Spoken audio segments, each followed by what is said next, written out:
Saya diminta untuk hadir ke desa mereka hanya untuk sebentar saja, Ibu. Kami mohon Ibu hadir ke desa kami. Apa yang terjadi?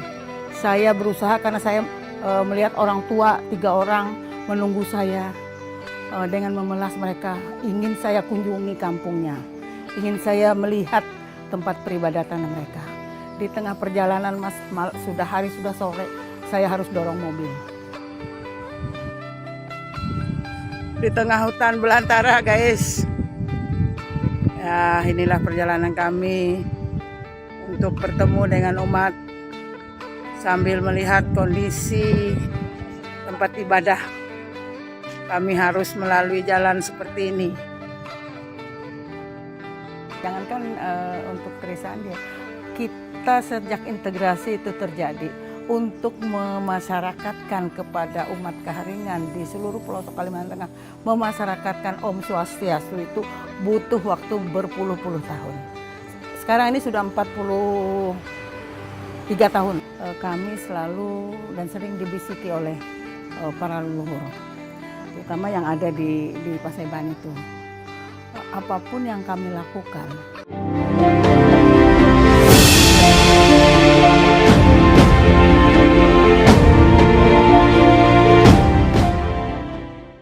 Tabe salamat, lingu nalatai, salam sahujud kerendeng melempang. Om Swastiastu.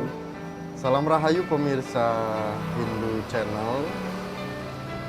Tentu ketika kita berbicara tentang suku, tradisi, dan kebudayaan, khususnya yang tidak terlepas dari leluhur adalah Hindu itu sendiri.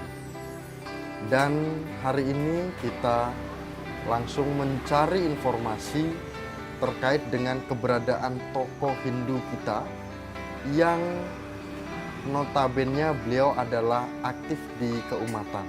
Selalu muncul, selalu ada untuk umat Hindu kita khususnya di Kalimantan Tengah. Dr. Anda Seto Hartati MSI. Beliau adalah Kabid Bimas Hindu Kalimantan Tengah dan juga tokoh Hindu di Kalimantan Tengah. Rahayu Ibu. Rahayu. Om Swastiastu, sehat. Sehat. Kalau sudah pakai asli, apa nih, kalau perempuan apa Ibu disebut? Sumping namanya. Sumpi. Inge. Kalau laki-laki? Lawung. Lawung. Nah, ini kalau kegiatan upacara pasti akan dipakai. Ya. Nah, pengantar tadi kayaknya kurang seram, Bu. Nah, kita di belakang kita loh. Di belakang ini kalau boleh mungkin sebelum kita bertanya mendalam tentang apa itu Hindu Kaharingan, kita bisa lihat di belakang adalah bentuk apa nih, Bu?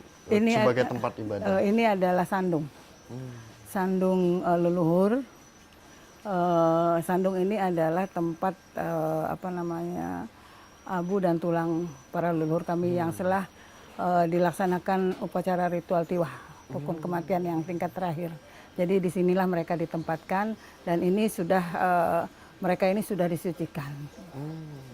Jadi konsepnya mereka harus ditempatkan dalam sebuah sandung yang diletakkan di halaman rumah biasanya. Kalau pada umumnya itu dilinggihkan gitu. Iya, dilinggihkan. Kalau Nah, sebelum kita masuk ke dalam itu, Ibu memang asli Kalimantan apa mengaku-ngaku Kalimantan nih takutnya?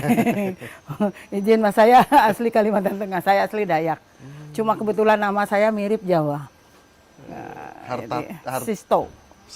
Sisto. Sisto itu kan nama Jawa itu. Nama Jawa dan laki-laki. Iya. Berarti asli Kalimantannya Ibu lahir di? Saya lahir di Palangkaraya.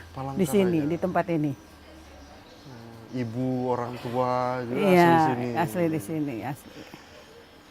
Memang tidak kelihatan terlalu mistis, Bu, ketika kita berbicara menjelaskan tentang Kaharingan. Karena kalau di media sosial kita lihat seram sekali. Gitu. Enggak sih sebenarnya. Biasa saja. Biasa-biasa saja sih. Nah, untuk kita perkenalan terkait dengan apa itu Hindu Kaharingan itu, apa yang bisa Ibu sampaikan terkait dengan kenalkan bahwa ini loh Hindu Kaharingan? Gitu. Mungkin saya ingin menyampaikan dulu Mas, sebelum kita ini dikatakan Hindu, sebelum Hindu. Jadi sejak tahun 50-an itu tokoh-tokoh kita di sini berjuang. Termasuk ini rumah tua yang di seberang ini, tempat atau katakanlah tempat berunding para orang tua ketika itu untuk memperjuangkan supaya keharingan yang dikatakan oleh seluruh masyarakat di Kalimantan Tengah ini diakui sebagai agama tersendiri. Nah, oleh karena itu waktu itu para orang tua kita berjuang sedemikian rupa sampai kemana-mana, mentok dan seterusnya. Akhirnya turun keputusan Menteri Dalam Negeri mengatakan bahwa KTP itu tidak boleh hanya boleh ditulis agama yang resmi diakui oleh pemerintah gitu. Dan dulu ketika itu di rumah ini juga di seberang orang tua, para tokoh-tokoh berkumpul karena waktu itu ditegaskan tidak boleh membentuk agama baru karena ada aturan-aturannya. Nah, oleh karena itu disarankan waktu itu untuk dibina melalui Kementerian Pendidikan dan Kebudayaan. Para tokoh-tokoh kita tidak mau waktu itu. Kenapa, Bu? Karena mereka mengatakan bahwa kami ini keharingan agama, bukan kepercayaan. Itu menurut mereka waktu itu. Nah, sehingga mereka menuntut agar kita ini keharingan di Kalimantan Tengah ini diakui sebagai agama. Nah, karena aturan pemerintah tidak membolehkan seperti itu ketika itu, karena ada syarat-syaratnya tentu untuk membentuk agama baru, akhirnya disarankan kalau memang demikian silakanlah mencari dari 5 agama yang diakui oleh pemerintah, kira-kira keharingan ini ada di mana gitu, yang dekat dengan filosofi keharingan. Nah, akhirnya pada waktu itu para tokoh-tokoh kita melihat ke Islam, Kristen dan lain sebagainya tidak ketemu. Karena di situ harus ada sebuah kesamaan yang memang secara pada realitanya adalah Hindu memang menerapkan secara sesaji, terus adat istiadatnya, benar-benar keleluhurannya dipegang, dan memang sudah menjadi jati diri sehingga sehingga keharingan itu masuklah di dalam Hindu itu sendiri, kan gitu. Dan akhirnya bisa menjalani kegiatan tradisi suku Dayaknya. Sampai sekarang. Nah, kita sebenarnya sudah diskusi terkait dengan perpindahan dari keharingan ke Hindu dengan ketua MBA ke pusat. Nah, namun ini dengan Bu Sisto kita tidak akan membahas itu. Karena tokoh Hindu perempuan seberapa jauh beliau ini mengedepankan sebuah tradisi Hindu keharingan itu. Kita coba tanya, apakah Ibu punya rumah atau kamar khusus? Kalau kami punya, ada kamar khusus tempat kami beribadah khusus, namanya Paseban. Ya, jadi kalau orang sering mengatakan ada balai Paseban Raja. Jadi kami di dalam rumah kami ada Paseban yang bentuknya sangat unik. Sangat unik. Kalau boleh diceritakan dikit apa sih di dalam itu dan kegiatannya akan seperti apa? Jadi di dalamnya itu benda-benda pusaka. Benda-benda pusaka milik leluhur, termasuk keris dan lain sebagainya. Pokoknya benda-benda pusaka yang milik leluhur itu ada di dalamnya. Termasuk Hampatung Karuhe juga ada di situ. Kenapa Ibu mempertahankan itu? Karena memang ini kami yakini. Kami yakini bahwa Paseban itu memiliki suatu kekuatan yang memang tidak bisa dilihat sih secara kasat mata, tetapi kami yakin dengan kami mempercayai dan meyakini mereka, kami bisa hidup dan sampai sekarang ini gitu. Kami yakin bahwa mereka membantu kami. Mereka itu adalah semacam ketika ada sebuah energi tertentu. Iya, ada energi tertentu lah di dalamnya gitu. Sehingga kami merasa yakin sekali. Dengan kami datang ke sana, biasanya kalau kami bersembahyang itu dengan menamburkan beras. Beras taur namanya, itu yang kami pakai sebagai sarana untuk menyampaikan niat dan keinginan kami. apapun bentuk niat dan keinginan itu di sanalah kami memohon gitu. Oke. Ya. Nah, kemudian Bu Sisto terkait dengan Bu, ini nama panggungnya enaknya siapa nih Bu? Bu Sisto apa Bu? Boleh silahkan, mau Bu Sisto boleh, mau Bu Tati boleh. Nah, Silahkan. Bu yang kayaknya Bu Sisto nggih. Iya. Nah, Bu ini ada hal yang mungkin juga perlu untuk memperkuat sebuah imajinasi umat Hindu kita yang ada di atau yang menyaksikan Hindu Channel ini adalah ketika kita melakukan peribadatan atau memiliki tempat persembahyangan khusus Hindu Kaharingan itu tidak hanya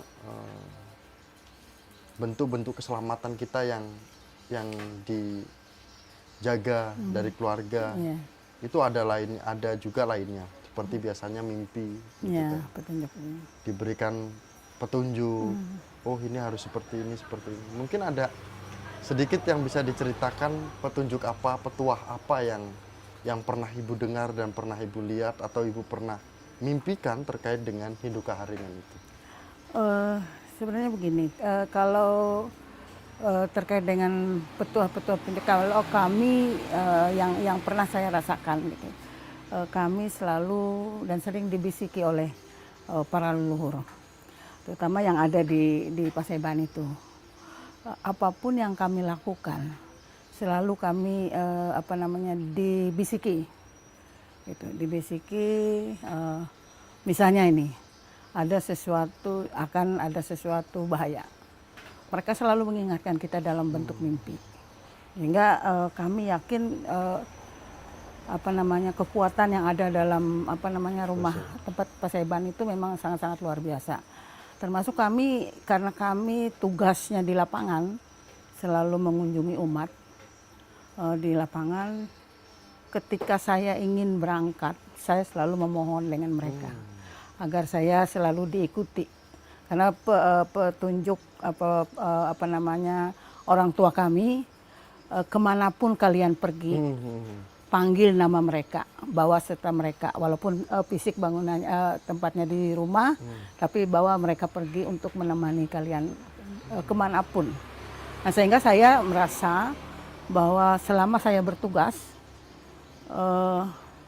tidak ada halangan yang berarti bagi saya dalam melaksanakan, baik siang maupun malam saya berangkat kemanapun, ke pelosok Kalimantan Tengah yang sering saya kunjungi, karena saya memang figurnya jarang di rumah, Mas.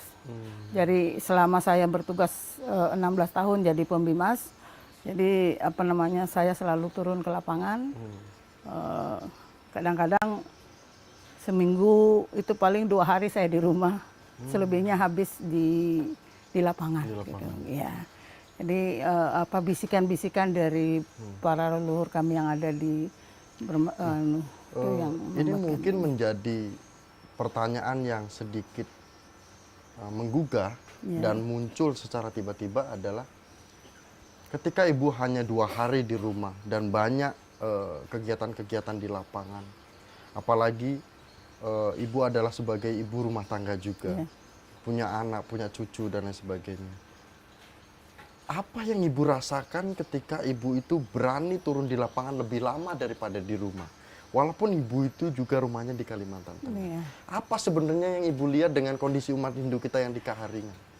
Begini, jadi saya merasa umat Hindu Kaharingan yang ada di Kalimantan Tengah ini yang perlu saya kunjungi, yang harus saya datangi. Karena apa? Sejak integrasi terjadi, umat Kaharingan di Kalimantan Tengah itu jarang sekali dikunjungi oleh siapapun.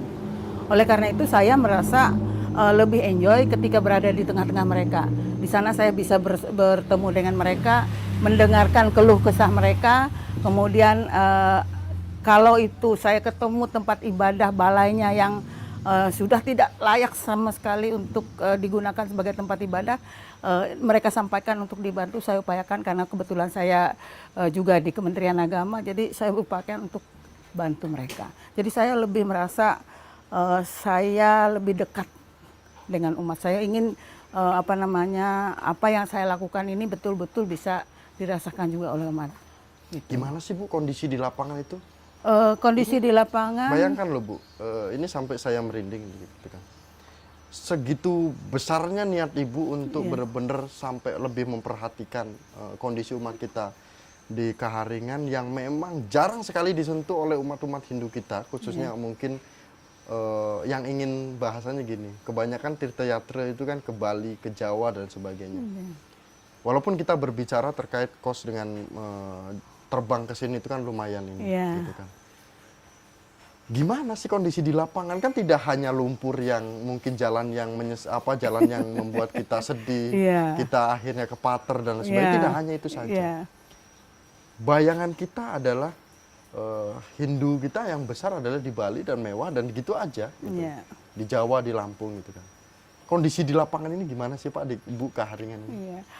Memang kalau umat kita yang di Kalimantan Tengah ini sangat jauh berbeda dengan umat kita yang di Bali dengan di Lampung. Umat kita di Kalimantan Tengah di pelosok, jauh di pelosok sana. Karena yang memang mayoritas umat kita Kaharingan itu hanya ada di pelosok. Mereka jarang ada di kota-kota besar. Nah oleh karena itu saya berusaha keras untuk terjun untuk menemui mereka. Malah suatu ketika pernah saya sampaikan sedikit ya. Saya datang ke suatu desa di Kabupaten Katingan untuk mengadakan kegiatan dialog kerukunan namanya, dialog kerukunan intern umat Hindu. Karena saya hadir di desa itu, ditunggulah oleh tokoh umat dari desa lain. Saya diminta untuk hadir ke desa mereka hanya untuk sebentar saja Ibu, kami mohon Ibu hadir ke desa kami. Apa yang terjadi? Saya berusaha karena saya melihat orang tua 3 orang menunggu saya dengan memelas mereka. Ingin saya kunjungi kampungnya. Ingin saya melihat tempat peribadatan mereka. Di tengah perjalanan sudah sore, saya harus dorong mobil. Ya guys, mobil kami sedang dengan tim guys. Maju.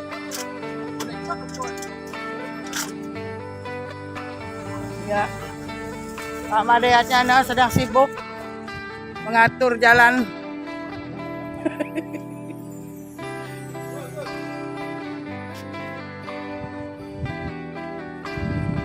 Di tengah hutan belantara guys. Ya, inilah perjalanan kami untuk bertemu dengan umat sambil melihat kondisi tempat ibadah. Kami harus melalui jalan seperti ini. Nah, kemudian di tengah perjalanan hujan, dorong mobil jalan curam. Dengan teman-teman tim saya dari Kementerian Agama dari Bima Sindu, kami dorong mobil. Saya tanya dengan mereka, Pak, kampungnya Bapak seberapa lama lagi dari sini? Katanya separuh lagi Bu. Itu kami sudah perjalanan 3 jam. Separuh lagi Bu. Gimana kondisi jalan? Bisa nggak, dimungkinkan nggak kita untuk sampai ke sana dengan kondisi malam hari ini seperti ini? Saya nggak jamin Bu, katanya. Bisa-bisa kita di tengah jalan. Saya bilang begini saja, oke Pak, saya tidak perlu datang sampai ke desa Bapak. Tapi tahun depan saya akan berusaha bantu tempat ibadah Bapak. Percayakan ini kepada saya, akan saya bantu tahun depan. Nah akhirnya tahun berikutnya saya bantu Mas. Ini belum saya janji untuk datang ke sana untuk meresmikan balai itu. Saya sendiri belum sempat Bagaimana perasaan Ibu ketika di malam hari itu umat sedang menanti tapi Ibu ingin berjuang sampai di sana? Ya. Sebagai orang, apakah ingin teriak gitu loh? Iya. Gimana? Memang sebenarnya saya ingin sebenarnya hadir sampai di sana, tapi memang kondisi tidak memungkinkan. Naik sepeda motor pun nggak bisa. Akhirnya kan akhirnya saya harus memilih untuk kembali dengan mengatakan, Bapak mohon izin saya tidak bisa melanjutkan karena ini sudah kondisi. Karena mereka sendiri yang punya kampung menyampaikan kepada saya kondisi jalan sangat-sangat tidak memungkinkan karena ini hujan. Gitu. Ya sudah Pak, saya bilang ini apa namanya yang memang betul-betul PR. saya rasakan gitu. Dan ini sudah kami bantu Mas. Istimewa. Ini malah tahun ini kami minta diresmikan katanya untuk peresmian balai itu karena sudah selesai, sudah rampung dari rehabnya gitu. Nah ini yang menjadi kebanggaan saya ketika saya bisa bertemu umat, bisa membantu mereka. Dari sisi anggaran, karena kita juga ada kelola anggaran dari APBN, kita bangga sekali karena memang betul-betul bisa membantu mereka untuk beribadah. Sebenarnya umat kita di sana sangat kuat sekali. Ibu mungkin ini juga perlu disampaikan kepada pemirsa Hindu Channel yang sudah menyaksikan kunjungan kami dari Hindu Channel, berusaha juga menemui tokoh yang sangat inspiratif sekali, banyak sekali motivasi yang dapat kita terima di luaran sana, dan ketika hadir memang banyak hal yang disampaikan terkait dengan kita akhirnya kembali kepada diri kita para penonton Hindu Channel. Kita harus bersyukur kondisi umat Hindu kita yang mungkin di daerah-daerah yang gelontoran dana besar-besaran, membangun pura besar-besaran, Iya, betul. renovasi berulang-ulang. Iya. Di sini bukan hanya renovasi, dibangun aja tidak. Iya. Bagaimana kita bisa melihat perkembangan umat Hindu kita di daerah lain ketika kita hanya menyampaikan Hindu akan bangkit di masa depan? Ya kalau kita nggak mulai bangkitkan dari sekarang, ya sampai kapanpun kita hanya bisa mendengar-mendengar saja, tapi Iya. secara actionnya tidak ada. Nah, namun ini kita tidak memaksakan kepada pemirsa Hindu Channel untuk hadir ke Kalimantan. Tapi ketika ingin merasakan, monggo, dipersilahkan. Mungkin cerita ini tidak hanya menjadi cerita, tapi menjadi realita kita ketika berada di lapangan. Dan lagi pertanyaan lagi adalah, yang menjadi perbedaan sangat besar keberadaan Hindu Kaharingan dengan Hindu di Indonesia atau di Nusantara ini apa? Yang menjadi perbedaannya adalah sebenarnya tradisi saja sih sebenarnya Mas. Karena kami di Kalimantan Tengah ini punya tradisi tersendiri. Baik itu menyangkut ritualnya, tapi kalau filsafatnya mungkin sama saja. Tapi yang sangat mendasar sekali itu ritualnya. Contoh kalau kami di Kalimantan Tengah ini, kalau melaksanakan ritual keagamaan itu sarana yang paling kami ini kan adalah termasuk hewan kurban ya Mas. Tidak sama dengan daerah lain. Seperti dengan di Bali tidak sama. Karena kami kalau melaksanakan ritual itu biasanya untuk memotong hewan kurban itu harus pagi hari. Dan darahnya itu diambil. Bukan justru darah itu yang sangat kami butuhkan untuk membersihkan baik skalo maupun niskalo. Itu menurut kepercayaan keyakinan kami di sini. Sehingga peran seekor babi itu sangat luar biasa bagi kami di Kalimantan Tengah. Tidak bisa kami beli separuh atau sedikit gitu, nggak bisa. Harus utuh di sana. Yang saya lihat dari sisi ritualnya memang di sana yang membedakan kita. Tapi kalau yang lain saya kira sama prinsipnya dengan Hindu yang ada di Jawa, di Bali dan lain sebagainya. Nah, terlepas dari kegiatan upacara-upacara ini, bagaimana umat Hindu Kaharingan kita mengenal dewa-dewa atau memang ada leluhur atau pemujaan tersendiri? Iya. Kalau misalkan kita berbicara Hindu pada umumnya pasti akan mengenal ribuan dewa-dewa. Dewa-dewa ya. Nah, ini bagaimana dengan Hindu Kaharingan? Kalau kita di sini juga ada para dewa-dewa yang namanya Sahur Parapah. Jadi itu namanya Sahur Parapah, itu ada dia yang menjaga kita berstana sebagai penyelamat, sebagai penjaga kita, sebagai bela negara juga ada itu. Jadi kami di sini menyebutnya dengan Sahur Parapah, para dewa itu. Jadi Sahur Parapah itu fungsinya bermacam-macam dia. Tempat mereka berstana pun beda-beda. Nah, itu. Dan kami biasanya umat di Kalimantan Tengah ini melaksanakan ritual itu untuk persembahan kepada mereka itu biasanya setahun sekali. Jadi setahun sekali. Jadi kami laksanakan ritual yaitu pakanan, kalau istilah kami di sini pakanan sahur. Pakanan sahur parapah. Jadi sahur parapah para dewa-dewa itu kita undang melalui balian para basir, juga boleh juga menawur. Jadi mereka diundang untuk kita memberikan persembahan kepada mereka. Itu biasanya kami di sini lakukan setiap tahun. Ya, sebagai ungkapan syukur bahwa selama perjalanan kurun setahun itu kami diikuti, dibimbing, sehingga dalam perjalanan kami mengarungi kehidupan kami diberi keselamatan dan kekuatan. Gitu, ya. Sebagai ungkapan syukur kami. Nah, kemudian Bu Sisto terkait dengan saya malah jadi apa terlalu mendalam mengikuti pembicaraan ini, karena gimana rasanya kita ketika memang benar-benar hidup di Kalimantan gitu, khususnya di pelosok-pelosok kan gitu. Nah, saya datang dari beberapa daerah melihat ada pura. Di Jawa ada pura, di Lampung ada pura, di Sulawesi di Semarang ada pura. Tapi ketika kita ke sini tidak ada pura. Ini memang tidak ada pura atau memang ada tempat peribadatan khusus untuk umat Hindu Kaharingan? Kalau untuk peribadatan khusus umat Kaharingan itu memang ada, namanya balai, balai basarah. Yang secara umum balai basarah seperti yang tadi. Nanti Mas mungkin kalau datang ke pelosok, ke Katingan, kemana itu besok mau ke Tumbangkaman mungkin atau kemana akan ketemu balai-balai. Jadi tidak ketemu dengan pura. Pura-pura hanya ada di tempat-tempat tertentu di mana teman-teman kita yang dari Bali ada di sana gitu. Tapi kalau khusus umat Kaharingan sendiri itu tidak ada, tidak akan pernah bertemu dengan yang namanya pura. Yang ada itu hanya balai.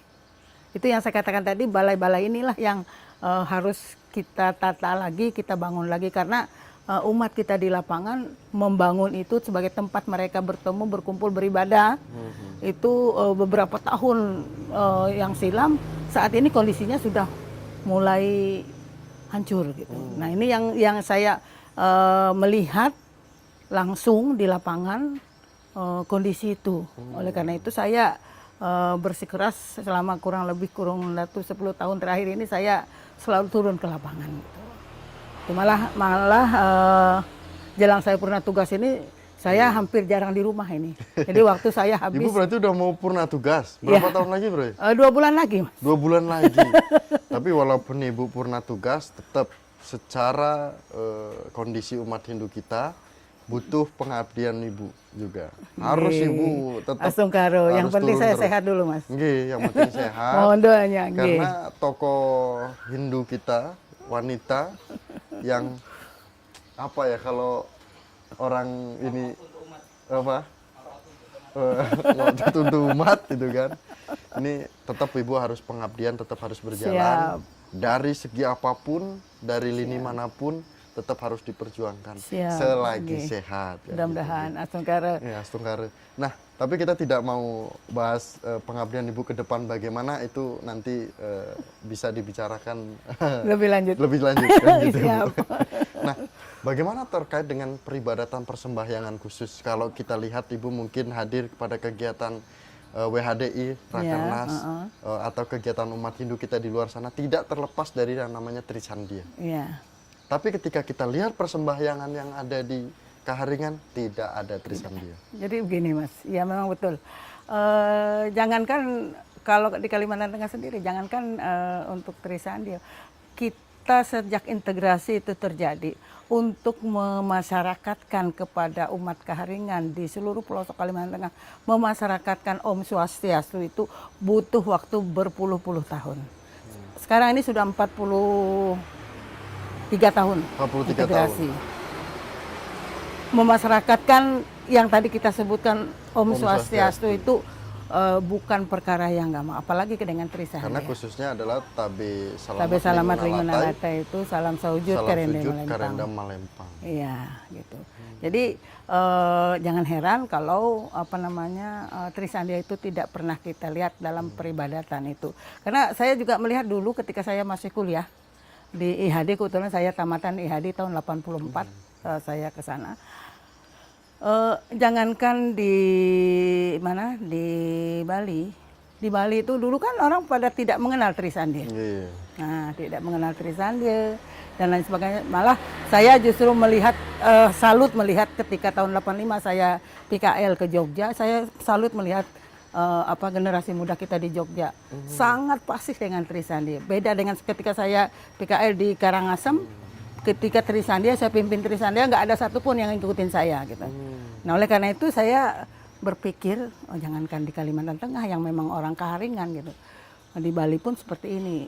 Nah, oleh karena itu inilah kondisi kami di Kalimantan Tengah, karena memang di dalam setiap peribadatan, kecuali kalau di kampus mungkin, di perguruan tinggi, di mana-mana itu mungkin bisa. Tapi kalau untuk kita, umat kita di lapangan, masih belum kita ketemu dengan yang namanya Trisandya, Mas. Karena itu yang saya katakan tadi, memasyarakatkan Om Swastiastu untuk umat keharingan di Kalimantan Tengah itu butuh waktu, butuh perjuangan. Bisa jadi Om Swastiastu diem semua. Makanya itu sudah mulai sekarang, kita bersyukur sekarang setelah integrasi 40 tahun sekian ini sudah umat sudah mulai pelan tapi pasti, karena mereka sudah menyadari bahwa ketika kita keluar Kalimantan Tengah, kita harus bertemu dengan umat kita yang lain, kita juga harus menyesuaikan itu kan gitu. Itu yang menjadi PR kami gitu. Nah ini Bu, ya mungkin pertanyaan menuju ke closing gitu. Tapi ini pertanyaan anak muda yang memang masih belum menikah gitu kan. Sebenarnya ini pertanyaan ini di luar dari konteks, tapi ini sebagai bonus untuk rasa penasaran para pemuda kita yang ada di daerah sana yang ketemu dengan pasangannya yang Kalimantan. Emang benar Bu, kalau misalkan ketemu pasangan di Kalimantan itu sedikit perlu mawas diri, perlu hati-hati. Nah, ini maksudnya itu apa? Ketika kita di daerah di luar sana pasti berpikirnya, awas lu nanti kecantol, nggak bisa pulang. Oh, gitu. enggak. Kalau menurut saya sih enggak juga. Enggak juga. Cuma ya mungkin orang luar saja yang merasa ketakutan sekali karena ke Kalimantan Tengah misalnya ketemu orang Dayak. Orang Dayak itu seperti apa? Kan gitu. Karena ketika saya dulu keluar Kalimantan Tengah juga sering, orang Dayak kok putih, orang Dayak kok gini. Ya memang kenapa? Orang sering mengatakan kalau orang Dayak itu punya ekor. Dulu kan begitu. Waktu tahun 84 saya ke Bali seperti itu. Masa iya adik orang Dayak? Iya, saya bilang saya orang Kalimantan Tengah asli. Loh kok begini orang Dayak? Dalam pikiran orang di sana itu kan orang Dayak itu seperti apa gitu. Nah, kalau menurut saya sih enggak juga terlalu ini. Hanya saja memang kalau namanya bergaul ya, kalau karena kami di sini itu kalau terutama perempuan sih, perempuan gadis-gadisnya sangat-sangat dijaga oleh keluarganya itu. Seorang perempuan Dayak itu sangat memiliki kehususan gitu. Tidak seperti tapi kalau sistem kekerabatan kita kan di Kalimantan Tengah ini sama dengan di Jawa. Jadi sistem kekerabatannya parental, anak laki dan perempuan sama. Tapi khusus untuk perempuan Dayak, kita punya kekhususan karena dia dijaga sama sekali oleh keluarganya, oleh keluarganya. Mungkin karena dia dijaga sedemikian rupa supaya tidak apa-apa gitu sebelum kalau dia punya kenalan atau punya apa gitu harus melalui proses dulu gitu. Itu saja sebenarnya, nggak terlalu serem-serem banget sih Mas. Soalnya teman-teman ada beberapa juga yang mungkin menanyakan gitu sih. Cuman ini juga kan ya sebagian juga pertanyaan dari Miko juga. Gitu. Enggak sih, aman aja. Aman ya, Bu. Nah, ini juga Hindu Channel izin keliling-keliling siap, di silakan Kalimantan Mas. Gitu kan. Kemarin sudah ketemu beberapa tokoh juga, beliau juga mengucapkan semangat untuk teman-teman Hindu Channel ini kan. Nah, harus itu yang bagus itu merekam kondisi umat kita di lapangan itu harus ke desa-desa Mas. karena Ya. kondisinya memang Oh, ini sekali. karena ini juga besok saya hari Sabtu, saya sudah akan datang ke Kabupaten Kapuas, Kecamatan Timpah namanya di Desa Lawang Kajang. Di sana belum pernah disentuh katanya oleh lembaga, dan saya sendiri mungkin baru besok akan ke sana. Informasi yang saya terima dengan beberapa tokoh di seputaran desa itu, hanya desa itulah yang saat ini satu-satunya melaksanakan perayaan Nyepi. Karena ini kan Nyepi ini kan tahun baru nasional, tahun baru Saka. Dalam pikiran umat kita yang ada di sana, karena integrasi itu begitu kita bergabung dengan Hindu diterima oleh seluruh umat kita di seluruh pelosok. Dia nggak ngerti integrasi dengan Hindu Kaharingan, iya oke. Dia nggak ngerti, nggak paham juga. Nah, oleh karena itu kemarin saya diberi informasi ada sebuah desa yang namanya Lawang Kajang. Mereka melaksanakan perayaan Nyepi itu justru karena dianggap itu tahun baru Saka, sama seperti tahun baru Masehi, tahun baru Hijriah. Jadi mereka melaksanakan ritual upacara itu bukan catur berata, malah mereka pesta, berpesta di kampung itu gitu. Untuk untuk perayaan Nyepi itu. Perayaan itu. Betul-betul perayaan, karena menurut mereka itu tahun barunya orang Hindu. Gitu. Nah itu, ini yang ingin saya ini. Jadi tokoh-tokoh kita di sana mengatakan bagus Ibu datang ke sana sambil menjelaskan karena mereka itu melaksanakan perayaan Nyepi pas di hari raya Nyepinya gitu. Jadi kita juga mau pelan-pelan seperti itu menjelaskan apa sih Nyepi. Nanti kirim foto-fotonya lah. Oke, siap nanti. Nanti kirim foto-fotonya di Hindu Channel gitu kan. Iya, siap. Ini mungkin Ibu juga perlu sapa umat Hindu kita yang ada di Kalimantan Tengah untuk menyaksikan Hindu Channel. Iya. Gitu. Monggo Ibu, silakan. Baik. Dan juga memberikan pesan sekalian. Baik, umat Hindu kita yang ada di Kalimantan Tengah, mari kita saksikan Hindu Channel kita ini, karena di Hindu Channel inilah banyak informasi-informasi yang bisa kita dapatkan terkait dengan kondisi dan perkembangan umat Hindu kita, baik yang ada di Kalimantan Tengah, dimanapun Hindu Nusantara. Jadi mari silahkan kita saksikan Hindu Channel ini secara baik, secara seksama untuk menambah wawasan kita. Dan kepada umat Hindu yang ada di Kalimantan Tengah, mari kita tetap semangat untuk melaksanakan kewajiban kita sesuai dengan tugas kita masing-masing, saya kira demikian. Oke. Terima kasih Bu Sito sudah memberikan sharingnya hari ini. Dan itu Bu, ingat Bu, nanti kalau pensiun boleh, tapi harus melakukan pengabdian terus-menerus untuk umat kita. Semoga semakin lancar, sehat selalu nggih Ibu. Itu yang kita butuhkan. Sehat selalu, dan kami tutup dengan para Mas Santi di Hindu Channel pada malam hari ini di rumah Bu Sito langsung. Para Mas Santi. Om Santi, Santi, Santi, Om Sahi. Terima kasih Bu. Terima kasih. Rahayu. Terima kasih ya Mas.